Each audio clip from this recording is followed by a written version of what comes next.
Federal Reserve Chairman Ben Bernanke announced earlier today that the Fed will continue its $85 billion a month bond buying program, otherwise known as quantitative easing. It's a form of money printing. What does one critic of the Federal Reserve System think of this news? Joining us now, we're very privileged to have Dr. Ron Paul, former 12-term Texas Congressman, presidential candidate, and author of, quote, the School Revolution, a new answer to our broken education system. Thank you very much for being here, sir. Thank you. Really Nice to be with appreciate you. it. Is this money printing program continuation the right thing? I think it's the wrong thing to do. I'm not surprised they're continuing to do it. But I think it should be bad news, not good news. Of course, I think the markets in a way thought it was good news because I believe afterwards, the stocks went up and the markets... All-time highs, basically. Oh, is that right? So if they'd have said, well, we're going to taper $10 billion, only $75 billion per month, the markets would have been panicking.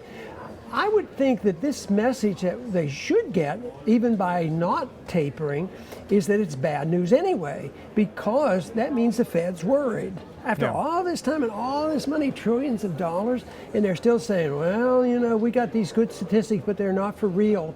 I think the unemployment statistics are much worse than they admit to. If you look at, the percentage of people who are underemployed and unemployed, they're 59, 60% people over 16. And the actual number of people in the jobs market, people actually actively looking for jobs, is a lot lower there.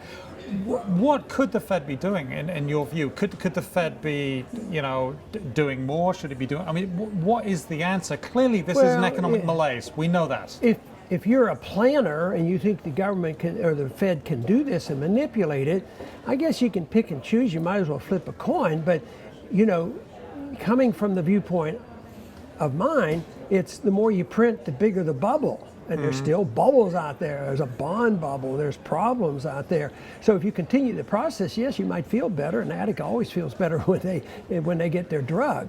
So they feel a little bit better, but it's going to make the problem worse in the long run. One of the things that the Fed was looking at, we saw mortgage rates had gone up quite dramatically this year, but from about 3.4% to 4.6%, broadly speaking, which was a massive jump in monthly payments for anyone wanting to buy a home. And we're seeing, the number of mortgage applications go down, and housing was a strength.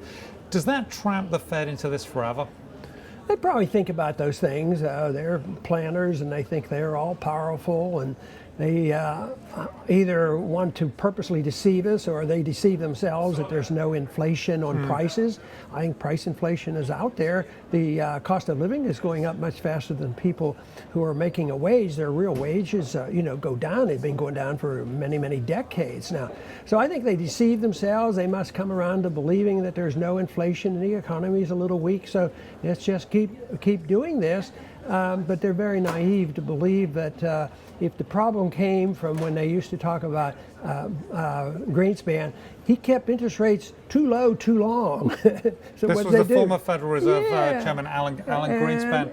And since Bernanke has been in, he took them even lower. Who could believe you could take them even lower? And sometimes it's below zero because because of the inflation rate. So it's very, very low. It can't solve the problem. It is the problem. Okay. Now, turning from the Fed now to another part of Washington, budgets.